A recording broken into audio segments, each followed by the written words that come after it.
باللہ من الشیطان الرجیم بسم اللہ الرحمن الرحیم وَتِلْكَ الْأَيَّامُ نُدَاوِلُهَا بَيْنَ النَّاسِ، اور یہ دن آنے جانے والے ہیں، ہم ان کو باری باری لوگوں کے درمیان تبدیل کرتے رہتے ہیں۔ چنانچہ تمام انبیاء کرام کے ساتھ اور ہمیشہ اہل حق کے ساتھ ابتدا میں ایسا ہی ہوتا ہے کہ اکثر و بیشتر فتوحات اور کامیابیاں اہل حق کو ملتی ہیں، اور اس کے ساتھ ساتھ بہت مرتبہ نقصان بھی اٹھانا پڑتا ہے۔ اس کا حوالہ میں نے عرض کیا تھا کہ بخاری شریف میں حضرت عبداللہ ابن عباس رضی اللہ تعالی عنہ سے یہ حدیث اور واقعہ منقول ہے کہ اللہ کے نبی صلی اللہ علیہ وسلم نے جس وقت سلطنتوں کو خطوط لکھے اور ان کو اسلام کی دعوت دی، تو روم کی سب سے بڑی سلطنت اس کا بادشاہ ہرقل تھا، جس کو خط لکھا اور اسلام کی دعوت دی۔ چنانچہ ہرقل بادشاہ نے تحقیق کا پروگرام بنایا کہ یہ کون شخص ہیں، کیسے شخص ہیں، تو اپنے کارندوں کو کہا کہ دیکھو حجاز سے اگر کوئی لوگ یہاں آئے ہوئے ہوں تو ان سے احوال لے لیتے ہیں۔ چنانچہ پتہ چلا کہ ابو سفیان کا قافلہ آج کل تجارت کا وہاں آیا ہوا ہے، اور آپ جانتے ہیں کہ ابو سفیان یہ مکہ کے سردار تھے، اور کئی جنگوں میں مکہ والوں کی قیادت بھی انہوں نے کی تھی۔ تو ان کو بٹھا کر ان سے چند سوالات کیے۔ ان میں سے ایک سوال یہ بھی تھا کہ کیا کبھی تمہاری مسلمانوں کے ساتھ، نبی کے ساتھ جنگ ہوئی ہے؟ تو انہوں نے کہا کہ ہاں جی، جنگیں ہماری ہوتی رہتی ہیں۔ تو ہرقل نے پوچھا کہ اس کا نتیجہ کیا نکلا ہے؟ تو بتایا کہ یہ کنویں کا ڈول ہے، کبھی وہ نکال لیتے ہیں، کبھی ہم نکال لیتے ہیں، یعنی کبھی ان کو فتح حاصل ہو جاتی ہے، اور کبھی ایسا بھی ہوتا ہے کہ ہم ان کو نقصان پہنچانے میں کامیاب ہو جاتے ہیں۔ جیسے یہاں پر احد میں 70 صحابہ کرام، بڑے بڑے جلیل القدر صحابہ کرام شہید ہوئے۔ اسی طرح آپ جانتے ہیں کہ ایک موقع پر کفار نے اللہ کے نبی صلی اللہ علیہ وسلم سے 70 صحابہ کرام دھوکے سے وصول کیے کہ وہاں پر جا کر ہمیں تعلیم و تربیت دیں، اور پھر جا کر ان کو شہید کر دیا۔ یہ بھی ایک مسلمانوں کے لیے بڑا نقصان تھا، بڑا جھٹکا تھا۔ اور اسی طرح مسیلمہ کذاب کے خلاف جس وقت جنگ ہوئی تو اس میں بھی 700 سے اوپر صحابہ کرام جو قراء، حفاظ، علماء شمار ہوتے تھے، شہید ہوئے۔ تو اس طرح سے بہت موقعوں پر بڑا بڑا نقصان بھی مسلمانوں کو اٹھانا پڑ جاتا ہے۔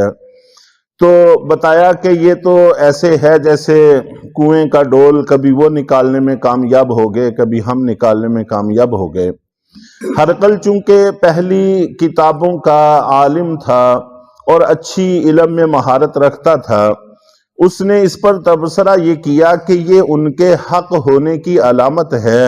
اس لیے کہ پہلے تمام انبیاء کرام کے ساتھ ایسا ہی ہوتا آیا ہے کہ کبھی وہ کامیاب ہو جاتے تھے اور بسا اوقات ان کو نقصان بھی ہو جاتا تھا، لیکن بالآخر کامیابی پھر اہل حق کو ہی ملتی ہے، انبیاء کرام کو ہی ملتی ہے۔ چنانچہ یہاں پر بھی آپ نے دیکھا کہ پورا جزیرہ عرب کو اللہ تعالیٰ نے کفر سے پاک کر دیا، اور اسی طرح مکہ مکرمہ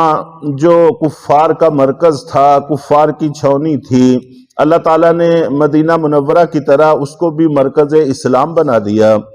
اور جس وقت مکہ فتح ہوا، اللہ کے نبی صلی اللہ علیہ وسلم نے اس وقت اعلان فرمایا کہ اب کے بعد مکہ پر چڑھائی نہیں کی جائے گی، یہیں سے پوری دنیا پر چڑھائی کی جائے گی۔ چنانچہ پوری تاریخ میں کوئی خاص چڑھائی مکہ کی طرف کرنے کی کبھی کسی کو جرت اور ہمت نہیں ہوئی، باوجود اس کے کہ ان کی خواہشات ہیں، وہ اس کی تمنا اور چاہتیں کفر والے رکھتے ہیں، لیکن اس کا حوصلہ اور ہمت کسی کو نصیب نہیں ہو سکا۔ تو بالآخر یہ کامیابیاں اللہ تعالیٰ نے مسلمانوں کو عطا فرمائیں، اور پھر تھوڑے ہی عرصے کے اندر پوری دنیا میں اسلام کا ایک خاص چرچا ہوا، اور انسانیت میں سب سے بڑی طاقت بن کر نمودار ہوئے۔ تو یہ بالآخر کامیابیوں کا اثر تھا۔ شروع میں اللہ تعالیٰ کے کوئی خاص مقاصد ہوتے ہیں، ان مقاصد کا بھی یہاں پر تذکرہ ہے کہ ہم ایسا کیوں کرتے ہیں کہ اہل حق کو کامیابیاں بھی ملتی ہیں اور ان کو نقصان بھی ہو جاتا ہے، اور اس کی وجہ یہ بیان کی وَلِيَعْلَمَ اللَّهُ الَّذِينَ آمَنُوا، کہ تاکہ اللہ تعالیٰ ایمان والوں کو اچھی طرح سے جانچ لیں، پرکھ لیں کہ ان کی صفوں میں جو منافق اور خود غرض اور اہل مقاصد لوگ شامل ہیں، چھپے ہوئے ہیں، وہ کھل کر سامنے آ جائیں۔ چنانچہ جب احد کی طرف پیش رفت ہوئی تو اس وقت بھی عبداللہ بن ابی جو منافقین کا سردار تھا، وہ اپنے ساتھیوں کو لے کر مجاہدین سے علیحدہ ہو گیا، تو جس سے اس کا نفاق کھل کر سب کے سامنے آ گیا۔ تو جب یہ سختی آتی ہے تو پھر منافقین کی کیفیت واضح ہو جاتی ہے، تو اللہ تعالیٰ خود تو دلوں کی کیفیت کو اچھی طرح سے جانتے ہی ہیں، اللہ تعالیٰ سے تو کچھ بھی چھپا ہوا نہیں ہے، لیکن کھل کر اندر کی کیفیت باہر آ جائے اس کے لیے کچھ جھٹکے اللہ کی طرف سے دیے جاتے ہیں۔ وَيَتَّخِذَ مِنْكُمْ شُهَدَاءَ، اور دوسرا مقصد یہ تھا کہ تم میں سے کچھ لوگوں کو شہادت کا مرتبہ عطا کریں، کیونکہ مسلمان اس کی بڑی تمنا رکھتے تھے۔ تو یہ بہت بڑا مقام اور مرتبہ ہے، اتنا اونچا مقام ہے کہ جنت میں جا کر بھی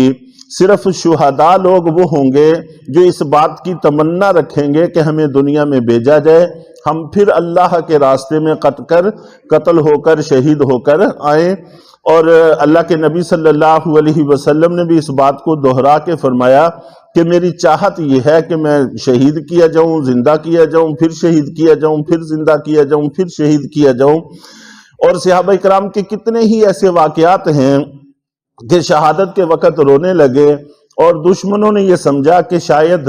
خوف کی وجہ سے رونے لگے ہیں، تو بتایا کہ نہیں، یہ خوف کی وجہ سے نہیں، بلکہ یہ حسرت اور افسوس ہے کہ ایک جان ہے، لگ جائے گی، کاش کہ کتنی ہی جانیں ہوتی جو یکے بعد دیگر اللہ کے راستے میں قربان کی جاتی، اس سے گریز نہیں کیا کرتے تھے۔ واللہ لا يحب الظالمین، اور اللہ تعالیٰ ظالموں کو پسند نہیں کرتے۔ وَلِيُمَحِّصَ اللَّهُ الَّذِينَ آمَنُوا، اور مقصد یہ بھی تھا کہ اللہ تعالیٰ ایمان والوں کو میل کچیل سے نکھار کر رکھ دیں، جو تھوڑی بہت کوئی دلوں پر زنگ میل باقی رہ گیا ہے تو اللہ تعالیٰ اس کو بھی نکال دیں۔ چنانچہ جب سختیاں آتی ہیں تو اس سے گناہوں کے اثر زائل ہوتے ہیں، اور جہاد کے درمیان کی ٹھوکر بھی انسان کے گناہوں کو جھاڑنے کا ذریعہ اور سبب بنتی ہے،